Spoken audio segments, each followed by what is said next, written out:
Ben bon. Je ne sais pas si je peux retourner en arrière avec une autre anecdote. Oui, absolument. On peut aller où on veut. En ce qui concerne les écoles. Oui. Parce que toi, tu es professeur. Exact. Et puis, à ta retraite, tu as même écrit un livre. Là. Oui. C'était sur la loi là, qui interdisait l'enseignement du français partout en Ontario. Partout en Ontario. Alors, c'était le règlement 17, et puis c'était promulgué par le ministère de l'Éducation, sous un gouvernement conservateur de l'époque, d'interdire le français dans toutes les écoles de l'Ontario. Évidemment, c'était en 1912.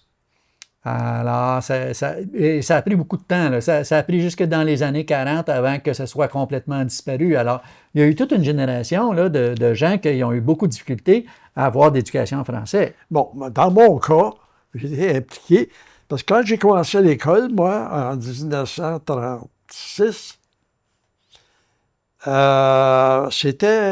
notre école, c'était une école séparée, anglaise.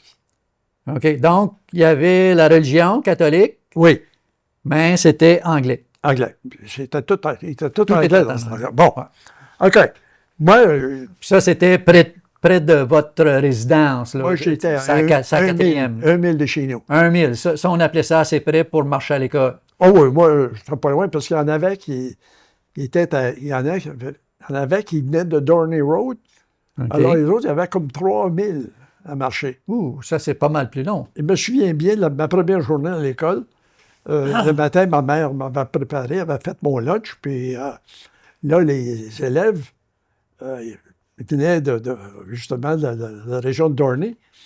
Ils étaient plusieurs, alors j'ai marché au chemin, me joindre à ce groupe-là. OK. Il y avait, entre autres, la famille Richer sur le Laurent Dorney.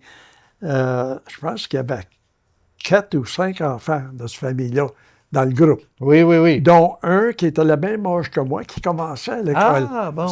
Avec la plus vieille des filles m'avait pris par la main, puis elle m'a emmené à l'école, puis c'est elle qui m'avait fait mon introduction à l'école. Oui. Bon, OK. Je me souviens, dans la première année, on était 12 enfants.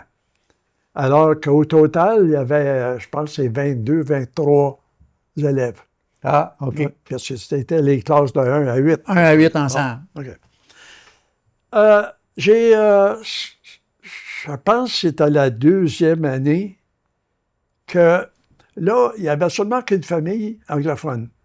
Ah! Puis il y avait 2 ou 3 enfants qui venaient à l'école.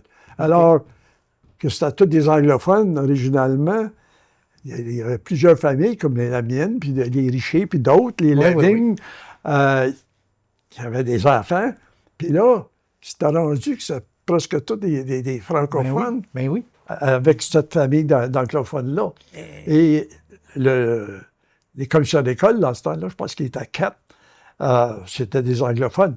Alors, mais les parents, comme mon père, avec d'autres parents, ont commencé à parler. On aimerait ça avoir du français dans nos écoles. Et puis, c'était une chose qui était pas bienvenue là, de la part de la commission scolaire. On n'accueillait pas ça à bras ouverts. Un bon moment, avant l'assemblée annuelle, tu sais, j'avais, moi, là, comme 7 ans, mais je me souviens très bien, nos parents se sont organisés pour aller là en bon nombre pour avoir une majorité. Ben oui. Alors, ils allaient à l'Assemblée. Quand c'est venu le temps d'élire les représentants, les 4 conseillers, ils ont proposé de nos hommes, nos pères de famille, incluant mon père, et puis ils ont été élus les 4. Ah oui! Alors, ça a changé du tout au tout, là. Là, ça a fait du bruit. Ah oui? Là, il y a eu de la chienne, puis on s'est fait appeler toutes sortes de noms. Ah oui. Bon, mais ça a duré cette journée-là. OK. Après, ils ont accepté que c'était une chose correcte, puis ils ont continué à être des voisins, puis d'être la bonne entente. Oui, bonne entente. Et je me souviens, mon père avait été...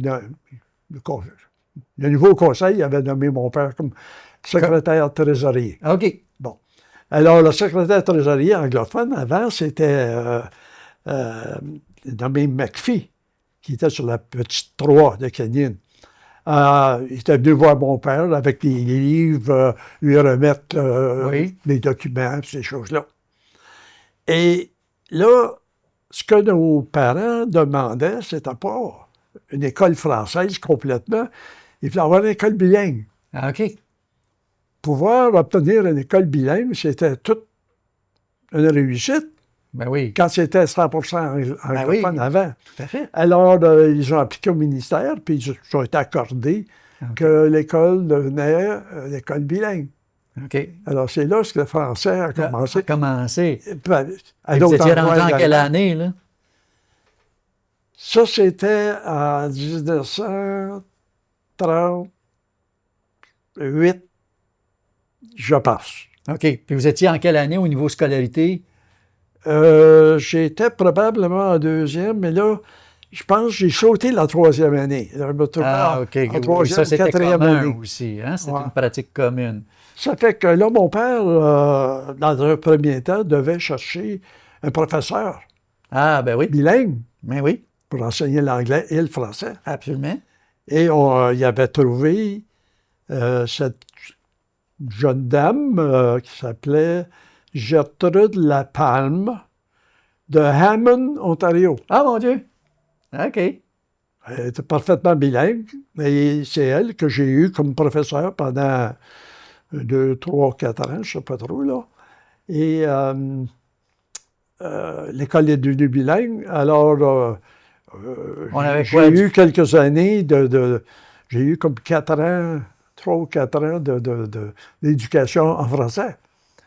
Alors, parce qu'avant ça, l'anglais. Imagine-moi, commencer l'école à 6 ans, et puis ça a toujours été du français à la maison. Je ne parlais pas anglais. Mais non.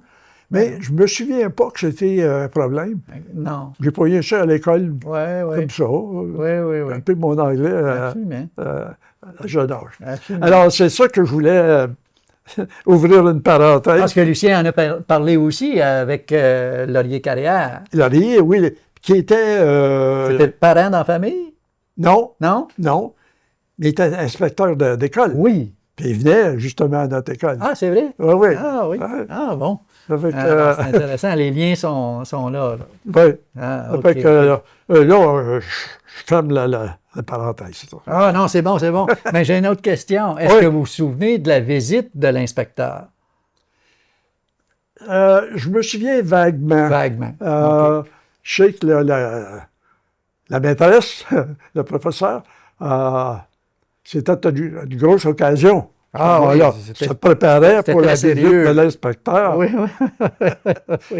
La visite de l'inspecteur, c'était comme son évaluation annuelle de sa compétence. Oui. Regardant les programmes où on a été rendu, je suppose, à ce temps-là de l'année. Oui. Je ne sais pas trop là, les détails, mais j'ai jamais su que c'était un problème. OK, d'accord. Lui, l'inspecteur, c'était ça. Son devoir de voir que la compétence était là et que le programme était suivi. Absolument. Et puis que tout fonctionnait. Oui.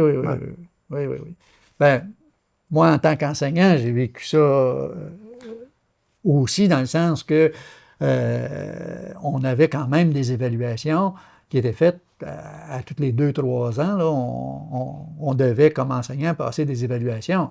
Mais tout était préparé à l'avance. C'était pas impromptu. Là. C'était pas l'inspecteur cogne à la porte et dit bonjour, M. Larocque, je viens vous voir votre classe aujourd'hui. C'était préparé à l'avance. Alors, les données sont quand même changées de beaucoup entre une époque et l'autre. Oui. Moi, je n'ai pas vécu la même chose. Je n'ai pas vécu les écoles de Rennes non plus. Là. Une autre petite anecdote, puisqu'on est sur le sujet. On pourrait en parler longtemps. Alors que mon épouse, ça c'est l'année avant qu'on se marie, elle enseignait à Glen Robertson. Oui. La 10e, au coin de la 10e, puis la montée qui va à Dalhousie. Il y avait une école, là. Oui. Elle enseignait là 1 an. Et un bon printemps, au mois d'avril ou quelque chose. Puis, dans ce temps-là, l'inspecteur carrière existait. Parce qu'il était à Cornwall, son bureau. Et les enfants arrivent le matin, et il y avait une couple de familles sur le rang. Les enfants avaient mangé de l'ail en grande quantité. Alors, ça allait infester l'école. Le senteur d'ail, c'était pas supportable. Alors, mon épouse, qui avait, qui avait 22 ans dans le temps, probablement, là, 22 ans. En tout cas, quoi faire? Pour pas passer la journée comme ça. Mais non, mais non. Alors, elle appelle. Elle avait, je sais pas, un téléphone, elle est allée chez un voisin, je pense. Je pense pas qu'il y avait des téléphones à l'école, mais elle est allée téléphoner à l'inspecteur carrière. Ah! Elle dit, voici le problème. Ah, il dit, retournez-les chez lui, chez eux. Bon. Bon, c'est arrivé, puis ils les ont renvoyés à la maison.